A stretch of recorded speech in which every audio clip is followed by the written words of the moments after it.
तर ही जी मोठं तोंड करून जे सांगतात ना आणि दुसऱ्याचं जे दाखवाय चाललेत त्यांचं अतिक्रमण हिथं बघा घरातल्या माणसावर किती अन्याय आहे, मग बाहेरच्या माणसावर आज आंदोलनकर्त्यांनी रस्त्याचं आंदोलन करताय तर रस्त्याच्या बाबतीतच बोललं पाहिजे. तुम्ही गावाचं नेतृत्व करता आणि तुम्ही समोरच्या माणसाला तुम्ही कोंडीत पकडता की तुम्ही स्वतः तुमच्या डोळ्यातलं मुसाळ झाकून ठेवलंय आणि दुसऱ्याचं कुसाळ आता दाखवायला लागलाय. शिकवतात की मोठ्या मनानं ह्या गोष्टी काढल्या पाहिजेत, त्या गोष्टी काढल्या पाहिजेत, असं झालं पाहिजे, तसं झालं पाहिजे. मला तेवढं त्यांना एकच आव्हान करायचं आहे की तुमच्या देव्याखाली किती आमदार आहे हे आधी बघितलं पाहिजे त्यांनी. भारत दांडगे या शेतकऱ्यानं काय प्रत्यक्षात 5 फुटानं पवळ आत गाठलीये हे सगळं गाव जाणतंय. आंदोलनकर्त्याच्या घराच्या तिथंच 10 वर्षापासून सगळ्या चाऱ्या बुजवलेल्या आहेत. त्यांचाच भाव आहे ना तो, आणि त्यांच्या भावानं रान घेतल्यानंतर तिथं पवळ टाकली आणि पवळ टाकल्यानंतर मला तिथं अतिक्रमण करणं भाग पडलं. कोणतर असं उठून उपोषण करणार, आंदोलन करणार आणि प्रत्येक वेळेस तुम्ही आमच्याकडनंच अपेक्षा ठेवणार म्हटल्यानंतर ही गोष्ट थोडी कुठेतरी तुम्ही व्यवहाराला धरून आहे का? चांडाळ चौकड म्हणतो आम्ही आमच्या भाषेत गाव लेवलला, त्याच चांडाळ चौकडीतला एक माणूस आहे तो. शासकीय मोजणी आणावी, आम्ही त्यांना संमती पण दिलेली आहे, आमची कुठलीही अडचण नाही. मोजणी करून रस्त्याचे क्षेत्र जेवढं आहे त्याची हद्द कायम करावी आणि कायमचा प्रश्न हा मिटवावा. राजकीय हेतुपोटी काही आरोप चालू आहेत की कुणाचं अतिक्रमण आहे, कुणी सोम्या गोम्या सांगून हे अतिक्रमण आहे, असं होत नसतंय. महाराष्ट्र माझामध्ये आपलं सर्वांचं मनपूर्वक स्वागत. दर्शको, महाराष्ट्र माझा पुन्हा एकदा रांजणी गावामध्ये आलाय.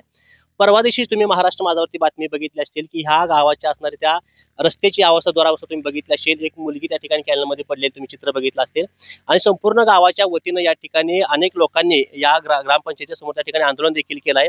पण नेमकी त्या आंदोलनाची दुसरी बाजू काय आहे, त्या नाण्याची दुसरी बाजू काय हे जाणून घेण्यासाठी मी आता पुन्हा एकदा रांजणीमधल्या त्याच रस्त्यावरती आलोय आणि व्हिज्युअलच्या माध्यमातून अगदी या टोकापर्यंत जोपर्यंत रस्ता आहे तिथपर्यंत अगदी गेल्यानंतर एक गोष्ट लक्षात आली आहे की अगदी रस्त्यावरतीच पूर्ण त्या ठिकाणी या चाऱ्या असतील, ज्या साईड पट्टी असतात त्या ठिकाणी कुठं सुद्धा दिसत नाहीत. लोकांनी डाळिंबीची झाडं सुद्धा या रस्त्याच्या ठिकाणी लावले चित्र बघायला मिळते. अनेक उकणे देखील त्या ठिकाणी रस्त्यावर असले चित्र आपल्याला बघायला मिळते. पण प्रामुख्यानं लोकांनी किंवा ज्या उपोषणकर्त्यांनी या भागामध्ये आपल्याला चित्र या ठिकाणी स्पष्ट करण्याचा प्रयत्न केला, त्याच भागातले शेतकरी आपल्या सोबत आहेत. नेमकं त्यांचं म्हणणं काय जाणून घेण्याचा प्रयत्न करूया. साहेब, खरं तर काय विषय लोक गावामध्ये उपोषणाला बसले ती आणि प्रामुख्याने आम्हाला याच भागामध्ये दाखवले की या ठिकाणी अतिक्रमण झाले. मी दत्तात्रय भारत दांडगे, मी इथला रहिवासी आहे. ओके, तर हा रस्ता 2012 साली झाला होता, डांबरीकरण झालेलं होतं.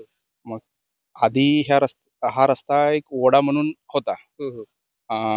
डांबरीकरण झाल्यानंतर ह्या रस्त्यावरती दोन्ही बाजूनी चाऱ्या होत्या आणि डांबरीकरण झालेलं होतं.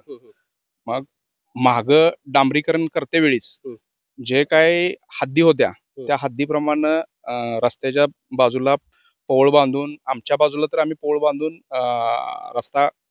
रस्त्याची हद्द सोडून सगळं केलेलं होतं. तुमच्या रस्त्यापासून तुमच्या घरापर्यंत? हा, घराघरापर्यंत साधारणतः. आणि चाऱ्या असल्यामुळं पहिल्या सुरुवातीच्या काळात वरपासून खालीपर्यंत पाणी व्यवस्थित जात होतं आणि चाऱ्या काही कालांतरानं वरनं खालीपर्यंत बऱ्याच ठिकाणी चाऱ्या पूर्णपणे बुजवल्या गेल्यामुळं रस्त्याची दुरावस्था झाली. त्याच्यासाठी मी स्वतः 2021-22 या कालावधीत ग्रामपंचायतच्या ग्रामसभेत ठराव सुद्धा करून घेतलेत की रस्त्याची दुरुस्ती करावी म्हणून.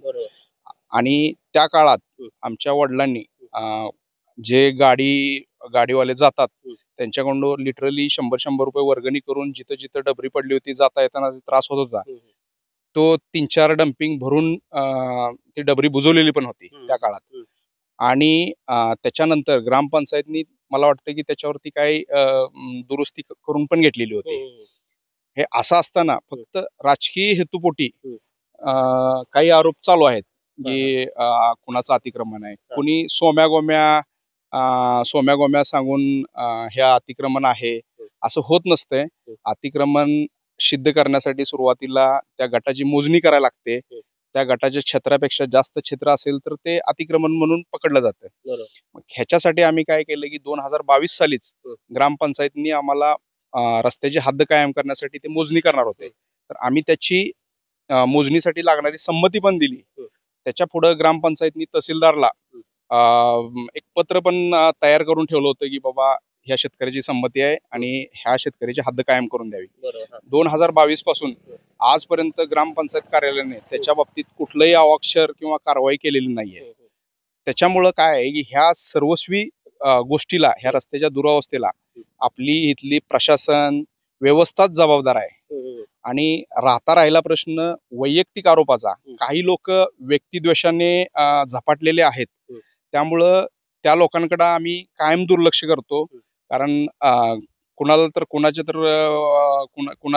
तर बद्दल बोलून कोणाला आम्हाला मोठं करायचं नाही. कारण ज्या लोकांनी आता आंदोलन केलंय आणि तेच सांगतात की दुसऱ्याचं अतिक्रमण आहे, हे आहे, ते आहे. आता तुम्ही तेच बघितलेलं आहे की आंदोलनकर्त्याच्या घराच्या तिथंच 10 वर्षापासून सगळ्या चाऱ्या बुजवलेल्या आहेत. आणि तेच लोक आज सांगतात की ह्याचं अतिक्रमण आहे, त्याचं अतिक्रमण आहे. हे कोणत्या पुराव्यानिशी हे अतिक्रमण आहे असं दाखवतात. कारण का त्यांच्याकडे काय सॅटेलाइटनं क्षेत्र मोजून त्यांच्याकडे काय बाबा नकाशा तयार झालेला आहे का त्याचा पुरावा द्यावा किंवा आपण थोड्यात बोलतो. पण परंतु आता सध्याला जो रस्ता हा तुमचा मंजूर झाला होता, हा, तो रस्ता किती फूट मंजूर झाला होता आता सध्या त्याची काय अवस्था? साधारणतः माझ्या माहितीप्रमाणे रस्ता हा काय आहे की सार्वजनिक बांधकाम खात्याचं स्टँडर्ड डिझाईन असतं. रस्ता माझ्या अंदाजाने 6 मीटर रस्ता आणि प्लस काय दोन्ही बाजूच्या जे चाऱ्या आहेत त्याच्या, कारण 3.25 मीटर साधारणतः डांबरीकरण झालेलं असेल आणि उरलेलं साईड पट्ट्या असतात आणि काय राहिलेल्या चाऱ्या. आता ह्या रस्त्यावर काय होतं की सामंजस्यपणे त्या काळात जे काय बाबा शेतकऱ्याच्या संमतीनं जेवढं करता येईल तेवढं केलेलं आहे. मला वाटतं की सगळीकडे लांबी सारखी, रुंदी ह्याची सारखी आहे की नाही मला याच्याबद्दल कल्पना नाही.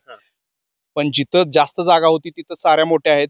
पण रस्ता सगळीकडे, रस्त्याची रुंदी म्हणजे जे मेन रस्ता आहे चाऱ्या सोडून त्याची रुंदी जवळजवळ सगळीकडे सारखी आहे. 15 फुटापासून 17-18 फुटापर्यंत आहे. आमचं क्षेत्र हद्द कायम करून, म्हणजे एक तर रस्त्याची हद्द कायम करू किंवा आमची क्षेत्राची हद्द कायम करून जो काय एक्स्ट्रा जरी आमच्या बाजूला काय जरी समजा काय एक्स्ट्रा क्षेत्र निघत असेल रस्त्याचं तर आम्ही आमच्या स्वखर्चाने काढून द्यायला तयार आहे. हे आम्ही त्याच वेळेस सांगितलं आणि हे लिहून दिलेलं आहे लेखी पण. कुठलीही 2022 पासून कुठलीही कारवाई झाली नाही. हे फक्त काय आहे की सगळे प्रशासन थोतांड कारभार करतंय, लोकांना चुकीची दिशाभूल करणारी वक्तव्य करतंय. त्याच्यामुळं या रस्त्याचं काम रखडलेलं आहे. आणि मला आणखी एक गोष्ट सांगायची आहे की राजकीय द्वेषातून आपल्याला इलेक्शन आहे, इलेक्शन मध्ये आपण राजकीय आरोप प्रत्यारोप करू, त्यानं प्रॉब्लेम सॉल्व्ह होणार नाहीत. आज आंदोलनकर्त्यांनी रस्त्याचं आंदोलन करताय तर रस्त्याच्या बाबतीतच बोललं पाहिजे. रस्ता हा खालीपासून वरपर्यंत तुम्ही बघितलंय अतिक्रमित आहे किंवा जेवढा पाहिजे तेवढा नाहीये. मला कुणाचं अतिक्रमण आहे हे म्हणायचं नाही, कुणाचं म्हणणार पण नाही, कारण माझ्याकडे कुठलेही त्याच्या बाबतीत पुरावे नाहीत. ज्याच्याकडे पुरावे आहेत त्यांनी ते बोलावं. आता दुसरी बाजू मला सांगायचं आहे की जे राजकीय आरोप करतात, जे बाबा दुसऱ्याला ज्ञान शिकवतात की मोठ्या मनानं ह्या गोष्टी काढल्या पाहिजेत, त्या गोष्टी काढल्या पाहिजेत, असं झालं पाहिजे, तसं झालं पाहिजे. मला तेवढं त्यांना एकच आव्हान करायचं आहे की तुमच्या देव्याखाली किती अंधार आहे हे आधी बघितलं पाहिजे त्यांनी. हे तुम्हाला एक उदाहरण सांगतो. आणखी एक उपोषणकर्त्याच्या तिथे एक शेतरस्ता आहे आणि तिथे एक पुढचे 7 ते 10 शेतकऱ्यांना तिकडे जाण्यासाठी रस्ता पाहिजे होता. मुलांनी सरांच्या घराच्या जवळ. तिथं जो उपोषण करताय आता आज सगळ्यांना धडे देत चाललाय, ज्ञान पाजळत चाललाय की त्या लोकांनी 1 इंच ही जागा त्या रस्त्याला, शेत रस्त्याला दिली नाही. फक्त काही आमच्या वैयक्तिक संबंधामुळं मुलानी सर आहेत, शिराज मुलानी आहेत, बाळासाहेब मुलानी सर, वजीर मुलानी सर आहेत, त्यांनी स्वतःच्या जागेतनं पुढच्या शेतकऱ्यांसाठी रस्ता करू दिला आणि तो शेत रस्ता झाला. आज फक्त उपोषणाची स्टंटबाजी करून दुसऱ्याला समाजात ज्ञान पाजळून काही उपयोग नसतो. मला तुमच्या माध्यमातून एवढंच सांगायचं आहे की ज्ञान दुसऱ्याला पाजळण्यापेक्षा की माझं काय मत आहे की कायदेशीररित्या ज्या गोष्टी आहेत त्या सगळ्यांनी कराव्यात. सगळ्याला लोकशाहीत अधिकार आहेत की उपोषण आंदोलन करण्याचा. फक्त वैयक्तिक कोणाची बदनामी करण्याचा कोणालाही अधिकार नाहीये. तर एका बाजूला बघितलं तर तुमचं राजकारण दुसऱ्या बाजूला होईल. या रस्त्यावर जाणारे अनेक विद्यार्थी आहेत, शाळकरी, महिला आहेत, त्या तुम्हाला देखील या रस्त्याचा मोठा त्या ठिकाणी प्रश्न असेल. मीही ह्याच रस्त्याने जातोय कारण मलाही दुसरा कुठलाही पर्यायी मार्ग नाहीये. म्हणजे मला दुसरा रस्ता त्या शिरगाव रस्त्याला जोडता येतोय, पण मी तसं केलेलं नाहीये. मी ह्याच रस्त्याने जातोय कारण ह्या रस्त्याची दुरुस्ती व्हावी ही माझी प्रामाणिक इच्छा आहे. आज काय होतंय की आज कोणताही व्यक्ती चाऱ्या का बुजले ह्याच्यावरती कोणीही बोलायला तयार नाही. आज प्रत्येकाला फक्त रस्ता पाहिजे आणि सगळ्यांची भूमिका हीच आहे की मी बोलणार नाही, माझ्या घरात शिवाजी जन्माला नाही आला पाहिजे, शिवाजी महाराज हे दुसऱ्याच्या घरात जन्माला आले पाहिजे बरोबर. आणि प्रॉब्लेम सॉल्व्ह व्हायला पाहिजे. पण तसा कधीच प्रॉब्लेम सॉल्व्ह होत नाही. वैयक्तिक आरोप प्रत्यारोप करून पण कधीच सॉल्व्ह होत नाही. ह्याच्यासाठी जो काय मार्ग आहे, सामंजस्यपणा आहे, तो सगळ्यालाच दाखवायला लागणार आहे. आणि आम्ही ही भूमिका आधी पण घेतलेली होती, इथून पुढे बी घेत राहू. कारण आम्ही आज समाजकारणात नाही, राजकारणात नाही. आमचे वडील जवळजवळ 40-45 वर्षापासून राजकारणात समाजकारणात आहे. आणि राहिला मुद्दा आहे पोळीचा, दगडी पोळीचा. हे काय आहे, दगडी पोळी ह्या एक संरक्षण भिंत म्हणून एक छतासाठी बांधलेल्या आहेत. कारण काय आहे, रस्त्याची उंची छताच्या उंचीपेक्षा कमी आहे, माती वाहून जाते. त्याच्यामुळे ह्या भिंती ह्या काय की आमच्या आजोबा पंजोबाच्या काळापासून आहेत ह्या भिंती. आणि उलट ह्या रस्ता डांबरी होताना सामंजस्यपणे जी काय रस्त्याला कमी पडतंय त्या पद्धतीनं काढून माग परत ह्या भिंती रचून घेतलेत. रस्ता चालू असतानाच रचून घेतलेत, रस्ता चालू होताना पाठीमागे रचून घेतलेत आपण. आणि कुणाला काय अडचण असेल तर शासकीय मोजणी आणावी, आम्ही त्यांना संमती पण दिलेली आहे. आमची कुठलीही अडचण नाही. मोजणी करून रस्त्याचे क्षेत्र जेवढं आहे त्याची हद्द कायम करावी आणि कायमचा प्रश्न हा मिटवावा ही अपेक्षा आहे. हो, मी तुम्हाला एक जस्ट दाखवतो. पहिलं म्हणजे आम्ही जे मोजणीला दिलेलं संमतीपत्र तुम्हाला दिलंय. ओके. हे संमतीपत्र आम्ही मोजणीचं संमतीपत्र ग्रामपंचायत रांजणीला आमच्याकडनं मागितल्यानंतर आम्ही दिलंय. बरोबर. आणि त्याच्या पुढचं गोष्ट सांगतो तुम्हाला की ग्रामपंचायतनी काय केलं की त्याच्या पुढं एक पत्र तयार केलं तहसीलदारला, आम्ही संमत आहे मोजणीला आणि बाजूचे शेतकरी संमत नाहीत. मग त्याच्यानंतर त्यांनी कुठली पुढं त्याचा फॉलोअप घेतला नाही, त्याच्यावर काही कारवाई केली नाही. त्याच्यामुळं हा विषय काय झालाय की भिजत गोंगड पडलाय. त्याच्यामुळे प्रॉब्लेम उपोषण झालं होतं, त्याच्यावर काय कारवाई करतात? तेच त्याच्या उपोषण झाल्यानंतर त्याच्यावरतीच ग्रामपंचायतनं आमच्याकडे संमती घेतली होती. आणि ग्रामपंचायतनं संमती घेतल्यानंतर त्याची पुढची काही मोजणीची वगैरे काही प्रक्रिया केली नाही. आणि त्याच वेळेस आम्ही काय केलं होतं की आम्ही आमच्या वकिलाकडं ग्रामपंचायत तलाठी यांना आम्ही नोटीस दिली होती की बाबा तुम्ही ह्या रस्त्याचा कायमचा प्रश्न मिटवावा, कुणाचंही अतिक्रमण असू द्या, म्हणजे आमचं मोजून तुमचं हद्द कायम करून त्याचा विषय संपवावा. आम्ही कायदेशीर नोटीस दिलेली आहे त्यांना. जर नियमानुसार जर तुमचा रस्ता आतमध्ये निघाला जातो आम्ही काढून देणार, आम्ही लिहून दिलंय तसं. आणि त्यामुळे काय आमची भूमिका स्वच्छ आहे. आज जरी कुणी बाबा भूमी अभिलेख कार्यालयानं म्हणजे जबाबदार कार्यालयानं नकाशा तयार करून मोजणी करून दिला तर तिथंच आपण काढून घेऊ, जेसीबी लावून आमच्या स्वखर्चानं काढून देऊ. निघला तर, नाही निघला तर आमची बाबा ही जी राजकीय दोषारोप करते ते काय करणार आहेत, आमच्या दोषारोप करतात त्यांच्याबद्दल. कारण काय आहे की रस्ता व्हावं ही प्रामाणिक अपेक्षा आहे. लोकशाही मार्गाने आंदोलन करणं हे कोणाचाच दुमत नाहीये. फक्त व्यक्तिगत दोषारोप केले नाहीत पाहिजे, हे माझी एक भावना आहे ह्याच्या बाबतीत. तुम्ही सांगताना आता तुमच्या गावामध्ये प्रतिष्ठित तुमचं नाव आहे, तुमचा भाऊ देखील मोठा अधिकारी आहे, तुमच्या वडिलांनी गावामध्ये मोठी समाजसेवा केली, राजकारण केले. कुठं गावासाठी 2 पावलं मागे सराव असं कधी वाटत नाही? 100% आम्ही मागच्याच वेळेस 2 पावलं सरलेलं आहे मागं. आजही 2 पावलं मागं सरायचा विषयच नाहीये. 2 पावलं मागच्या वेळेस जेव्हा रस्ता होतानाच आम्ही 2 पावलं मागं सरलोय. आता त्या गोष्टीसाठी आम्ही ह्या पोळीच्या बांधकामासाठी जवळजवळ 2012 साली जवळजवळ एक 80 ते 1 लाख रुपये खर्च केलाय. म्हणजे प्रत्येक वेळेस कोणतर असं उठून उपोषण करणार, आंदोलन करणार आणि प्रत्येक वेळेस तुम्ही आमच्याकडनंच अपेक्षा ठेवणार म्हटल्यानंतर ही गोष्ट थोडी कुठेतरी तुम्ही व्यवहाराला धरून आहे का, हा पण तुम्ही एक समाजाला हा प्रश्न विचारावा. आणि कारण काय की रस्ता एका बाजूलाच गेलेला नाहीये माझ्या शेताच्या, माझा शिरगाव रस्ता ही दुसऱ्या बाजूला गेलेला आहे माझ्या, त्याही रस्त्याला तेवढंच क्षेत्र माझं आहे. आणि तेवढंच नाही, शिरगाव रस्त्याला पुढं आणखी थोडं पुढे गेल्यानंतर जवळजवळ माझं 400 ते 500 फूट आणखी जागा आहे, म्हणजे आमची जमीन आहे शेतालगत. तसेच आमच्या जुन्या घराजवळ आमच्या चुलत्यांची पण जवळजवळ एक 300-350 फुटाचं रस्त्याला लागूनच क्षेत्र आहे. त्यामुळं आम्ही आजच ह्या रस्त्यावर वावरतोय असा विषय नाहीये. म्हणजे तुम्ही आणखी किती अपेक्षा करताय की आम्हीच 2 पावलं मागे घ्यायची. कारण पावलं मागे घेणं याचा अर्थ असा नाही की तुम्हाला प्रत्येक वेळेस जागा दिली पाहिजे. माझं काय मत आहे, काय लोकांनी जे आरोप केलेत ना, लोकांनी ते आरोप पुराव्यानिशी सिद्ध करावेत काय जे असतील ते, आणि त्याच्यानंतर आपण 2 पावलं काय 4 पावलं आपण मागे घ्यायला तयार आहे. आणि दुसरी गोष्ट काय आहे, जरी मोजणी झाल्यानंतर जरी माझं क्षेत्र काय म्हणतात त्याला की माझं क्षेत्र भरलेलं आहे, माझं क्षेत्र पुढे येत असेल, तरी आपण काय करू की रस्त्यासाठी ते क्षेत्र देऊ. बरं. तुमच्यावर आतापर्यंत कोणती कारवाई झाली का रस्त्या संदर्भात? कधीच. उपोषण आज 14 दिवस आहे यांचा. नाही, काहीच नाही. आपल्या बाबतीत कारवाई व्हायचा प्रश्नच येत नाही. काय झाली कोणती तुम्हाला काय? नाही हा. काय झालेलं नाही. नोटीस वगैरे काहीच नाही आपल्याला. बर. नोटीस यायचा काही प्रश्नच येत नाही, कारण आपलं काय नोटीस येण्यासारखं काही नाहीच आहे. हम्म. कारण उलट आम्ही त्यांना आमच्या वकिलाकडं नोटीस दिलेली आहे, हम्म. त्याचं उत्तर आणखी मिळालं नाही 3 वर्षापासून. हा. उपोषणचा आज 14 दिवस आहे. तुमच्याच गावातली तुमच्या शेजारची लोक होय. ठिकाणी बसली. होय. अगदी अण्णा सुद्धा त्यांनी त्याग केला. होय. काय आता पुढे हे कसं करायचं? नाही, हे काय माझा वैयक्तिक प्रश्न नाही हे पुढे करायचं, कारण हा प्रश्न काय आहे की रांजणी गावापासून जवळजवळ एकलासपूरच्या शिवेपर्यंत आहे. बरोबर. हे काय आहे की ते प्रशासनानं त्याच्यावर निर्णय घेऊन योग्य कारवाई करावी. आणि मला एक काय म्हणायचं आहे की आंदोलन लोकशाही मार्गाने चालू आहे, चांगली गोष्ट आहे. आणि त्यातनं प्रश्न मिटत असतील तर ती चांगली गोष्ट आहे. बरोबर. आणि आम्हाला ते आनंदच आहे प्रश्न मिटला तर.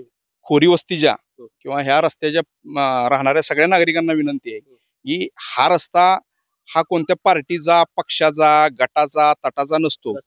रस्ता हा माणसाचा असतो, माणसाला जाण्यासाठी लागतो. त्याच्यामुळं हा कुठल्या गटानं अडवलाय, त्या गटानं अडवलाय, हे जे भूमिका राजकीय घेतात ह्याच्यामुळे काय होतोय की मूळ प्रश्नाला बगल मिळून त्याचं कधीच काम होत नाही. ह्याची ज्वलंत उदाहरणं आपल्या रांजणीतच आहेत. एक आपल्या आळगेवाड्याच्या रस्त्याचा प्रश्न आहे. नंतर तसाच प्रश्न आज रांजणी एकलासपूर शिव रस्त्याच्या संदर्भात पण आहे. तिथं मला वाटतं एक 10 ते 12 वर्षापासून तो रस्ता खुला नव्हता. तो ऍटलिस्ट आता खुला आहे तो रस्ता. आणि त्याला खत पाणी कोण घालत होतं त्या लोकांनाही चांगलंच माहित आहे की ह्या गोष्टी करण्यासाठी. त्यामुळं मला ह्यातनं एक कळकळीची विनंती आहे सगळ्यांना की बाबा जी खरी बाजू आहे ते समजून घ्यावी. प्रशासनाला आम्ही आतापर्यंत सहकार्यच केलंय, कारण हा मुद्दा फक्त वैयक्तिक तोंडी न बोलता जो काय प्रॉपर वेनी बाबा एकदाच त्याचा खटका पाडावा. सगळ्या अर्थाने या ठिकाणी सहकार्य करण्याचा शेतकऱ्याकडून या ठिकाणी प्रयत्न केला जातोय. खऱ्या अर्थानं ज्या गावामध्ये जे उपोषण चालू आहे हे नेमकी दुसरी नाण्याची बाजू आपण या ठिकाणी जाणून घेण्याचा प्रयत्न करत होतो. तर प्रामुख्यानं जे कागदपत्रे आहे किंवा जे शासनानं त्या ठिकाणी जे मंजूर केलंय, जरी ह्याच्या आज जरी रस्ता असला तरी ह्या शेतकरी त्या ठिकाणी म्हणणं आहे की आजपर्यंत सुद्धा रस्ता त्या ठिकाणी तयारी चालू आहे. आणि त्या खऱ्या अर्थानं अगदी शेवटपर्यंत जे असणारे रस्त्यावरची किंवा या रस्त्याच्या कॅनलच्या बाजूला जी असलेली जी गटार आहे किंवा जी चारी आहे त्या ठिकाणी रिकामी करणे सुद्धा या ठिकाणी या शेतकऱ्याकडून सांगण्यात येते. नेमके अजून काही शेतकरी आपल्या सोबत आहेत, नेमके त्यांचे काय अनुभव आहे त्या ठिकाणी जाणून घेण्याचा प्रयत्न करूया. असणारे काही शेतकरी आपल्या सोबत आहेत, नेमकं त्यांचं म्हणणं काय आहे, खरंच या भागामध्ये अतिक्रमण झालंय का, आणि नेमका जुना इतिहास काय त्यांच्याकडून जाणून घेऊया. काय नेमका प्रकार आहे? बघा, बाळासाहेब गावडे सरपंच असताना ही डांबरी झाला. झाला ही झाला आमच्या घरापर्यंत झाला, जरा आड्याल नळापर्यंत. तिथवर झाल्यानंतर ती बाळासाहेब गांडुळे सरपंच झाल्यानंतर ही गटार हित होती, जागा होती. ती काढून रानात काढून रचून देतो. कोण देतो मला जाते? दादासाहेब ढोले, म्हणजे तिने अंबर होता. ती म्हणून त्यांनी रचून दिला. स्वतः ह्याच्या वडिलांनी रचून घेतली पवळ, रान महाग सारून भारत सुखदेव दांडगे यांनी रचून घेतली. कुठे रचून घेतली? महाग रान काढून समजा महाग रचून घेतली. मग नंतर पुढे कसं काय? पुढे नाही आता, नाही पुढे नाही आता आधी तिथपर्यंत. काय अवस्था रस्त्याची ह्याकडे त्याकडे? याकडच्या कडला काय पाऊस आला की अपघात होती, आडवा आडवीच. मग इथंच असं झालं का काय कडेपर्यंत? कडेपर्यंत आहे, चारीकडेपर्यंत आहे अशी चांगली? कडेपर्यंत नाही चारी नाही, तिथं आहे मोहर नाहीच. चारे नाही त्या मोहर? नाही त्या मोहर चारी मोजली जाच पाक मोजली ते. काय होतं जाणं येण्याची अपघात इथं? पाऊस पडला की अपघात होती सर. काय अपघात होती? पाऊस पडला की अपघात. तरी म्हणजे यांचं एकंदरीत या ठिकाणी म्हणणं असं दिसतंय की फक्त या ठिकाणी नाही तर अगदी तुम्ही शेवटच्या टोकापर्यंत जर गेला, आणि आम्ही देखील महाराष्ट्र माझाच्या माध्यमातून अगदी शिवपर्यंत गेलो तरी पण पूर्णपणे त्या ठिकाणी रस्त्याच्या चाऱ्या या ठिकाणी झाकलेल्या दिसते, त्या उकंडी त्या ठिकाणी रस्त्यावरती दिसते त्या. पण या एकूण या भागानंतर झाल्यानंतर जे उपोषण करते बसते नेमकं त्यांचं देखील म्हणणं या ठिकाणी जाणून घेण्याचा आपण प्रयत्न करूया. तर खऱ्या अर्थानं अगदी त्या रस्त्यावरती काही लोकांच्या किंवा त्या शेतकऱ्यांच्या मुलाखती घेतल्यानंतर पुन्हा एकदा आपण उपोषण करण्यापाशी आलोय. आज 5वा दिवस आहे. खरं तर या माध्यमातून एक गोष्ट या ठिकाणी फिक्स होते किंवा एक गोष्ट साध्य होते की प्रशासनाचं या ठिकाणी गलतान कारभार या ठिकाणी उघड पडलेला दिसतोय. कोणतीही प्रशासकीय कारवाई या ठिकाणी कुणावर त्या ठिकाणी झाली चित्र या गावामध्ये किंवा या भागामध्ये बघायला मिळत नाही. नेमकी आज 5वा दिवस आहे आणि काय अवस्थेने जाणून घेऊया. सगळ्यात महत्वाचं म्हणजे तब्येत काय म्हणते सुरुवातीला? आज 5वा दिवस आहे. आज काय आता डॉक्टरांनी तर सांगितले साखर 67 वर आली आणि उपचार घेणं अत्यंत गरजेचं आहे. काय ठरवलं? उपचार घेणार आहे? आम्ही आमचं काम झाल्याशिवाय उपचार पण घेणार नाही. नाही घेणार. मी आता परवा दिवशी तुमची मुलाखत महाराष्ट्र माझावरती झाली आणि पुन्हा एकदा त्या संपूर्ण रस्ता मी बघितला, अगदी यापासून शेवटच्या टोकापर्यंत बघितला. तर बऱ्याच त्या ठिकाणी कॅनल असतील, साईड पट्टी असतील, पूर्णपणे त्या ठिकाणी मला मोजलेल्या दिसल्या. अनेक भागामध्ये त्या ठिकाणी उखंड दिसले, मुरमाचे मोठे मोठे ठिकाणी ढिगारी मला बघायला मिळेल. मग काय प्रकार नेमका सगळा? आता काय आहे, ज्या रांजणी ग्रामपंचायतीची जी जिल्हा परिषदची शाळा आहे त्या शाळेपासून NRBC भाटघर कॅनल पर्यंत रस्त्याची रुंदी वेगळी आहे आणि त्या कॅनल पासून गावाच्या शिवेपर्यंत किंवा एकलासपूर पर्यंत त्याची रुंदी फक्त 3 मीटरच आहे. तर तिथं 3 मीटरच्या आत कोण आले असं मला तर कोण दिसलं नाही, किंवा तुम्ही बघून आला असं तुम्हाला जर 3 मीटरच्या पुन्हा आलं असतं तर ते बघा. कारण ग्रामपंचायत आमदार साहेबांनी 10 लाखाचा निधी त्या कॅनल पासून पुढे 10 लाखाचा निधी त्याचे कॉन्ट्रॅक्टर होते सारंग जाधव, त्यांनी पूर्ण केला. 3 मीटरनं ते काम झालं. त्या कॅनल पासून पुढे शासकीय झालेल्या रस्त्यात, सोडलेल्या रस्त्यात एकही शेतकऱ्यानं अतिक्रमण केलेलंच नाही. उगाच विनाकारण आम्ही उपोषणात ते का लिहू म्हणून कॅनल पासून शाळेपर्यंत हे लिहिलं. आणि सुद्धा घरापाशी आता त्या ठिकाणी पूर्ण कॅनल पॅक झालाय, त्याच्यावरती मुरमाटे दगड मोठी मोठी दिसते. तो काय प्रकार नेमका? आता आमची मागणी खरं तर ह्या रस्त्याची आहे. तिकडच्या अतिक्रमण आम्ही काढत नाही असं म्हणत नाही, पहिला विषय. आणि दुसरा विषय काय आहे की आता ती देवासारखी माणसं आहे ती. या माणसानं तुम्हाला तिथं रोग नेलं म्हणून मला त्या माणसांवर बोलायचं नाही, पण ह्या माणसानं बोलायची वेळ आणली म्हणून मी बोलतो. काय हे जे कोण तुम्हाला घेऊन गेलते ना, त्यांच्या चुलत्यानं तिथं आमच्या जिथं मी ह्याच्या खेपा टाकलेत मुरमाच्या, काय तिथं त्याच्या पलीकडच्या साईडला विरुद्ध दिशेला एका शेतकऱ्याचं रान विकलं गेलं आणि त्यांनी घेतलं. सुरेश दांडग्यांचं रान घेतलं आणि ते रावसाहेब दांडग्यांनी घेतलं. मग घेतल्यानंतर त्यांनी त्या रस्त्यावर पवळ रचली. आता सध्या सुद्धा ती पवळ अस्तित्वात आहे. ती पवळ तुम्हाला दाखवली का त्यांनी? दाखवली का? ती पवळ केल्यानंतर आता इथं प्रत्यक्षात वाद काय आहे त्या रस्त्याचा, की वरलीकडचा पश्चिम दिशेचा शेतकरी पांडुरंग दांडगे काय म्हणतोय, मध्य सेंटरला खुटी ठोकून तुम्ही निम अंतर घ्या, आमची रस्ता अडवला नाही, आम्ही आमची काय अडचण नाही. यांनी काय केलंय, प्रत्यक्षात 5 फुटानं ह्याने अगोदर पवळ आत गाठलेली आहे. भारत दांडगे या शेतकऱ्यानं काय प्रत्यक्षात 5 फुटानं पवळ आत गाठली आहे. हे सगळं गाव जाणतंय आणि गावाला माहित आहे ही रस्ता कुणी आधी पहिल्यांदा सुरुवातीला अतिक्रमण केलं ह्या रस्त्यावर. ती रस्त्यावर 5 फुटानं पवळ गाठली, नंतर पांडुरंग दांडग्यानं 7 फुटानं पवळ ते 8 फुटानं पवळ आत टाकली. आता सध्या निदर्शनात दिसतंय ते. ऐका ती प्रकारच सांगायला लागलोय मी. मग हिथं प्रश्न काय उद्भवलाय आता सध्या, यांनी 5 फुटानं टाकली म्हणून त्या शेतकऱ्यानं 7 फुटानं टाकली. मग 7 फुटानं टाकल्यावर आता गाववालीला तो शेतकरी पांडुरंग दांडगे म्हणतोय की मध्य सेंटर काढा आणि निम घ्या. मग मध्य सेंटर काढा गेल्यावर ही शेतकरी म्हणते त्याचं अतिक्रमण ज्यादा आहे ना, आम्ही कसं जास्त देऊ? मग हाच प्रश्न तिथं उद्भवत नाही का?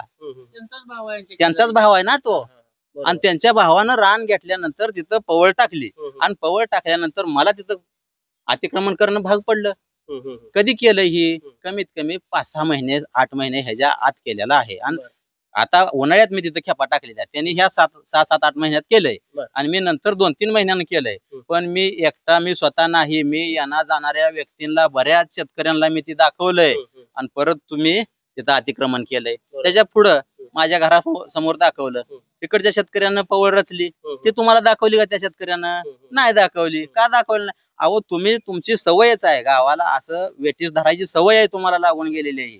आणि ही सवय तुम्ही बंद करावी अशी सगळ्या गावकऱ्यांची एक अपेक्षा आहे तुमच्याकडे. तुम्ही गावाचं नेतृत्व करता आणि तुम्ही समोरच्या माणसाला तुम्ही कोंडीत पकडता की तुम्ही स्वतः तुमच्या डोळ्यातलं मुसाळ झाकून ठेवलंय आणि दुसऱ्याचं कुसाळ आता दाखवायला लागलाय का? तर हे सगळं आपल्यावर येतंय म्हणून.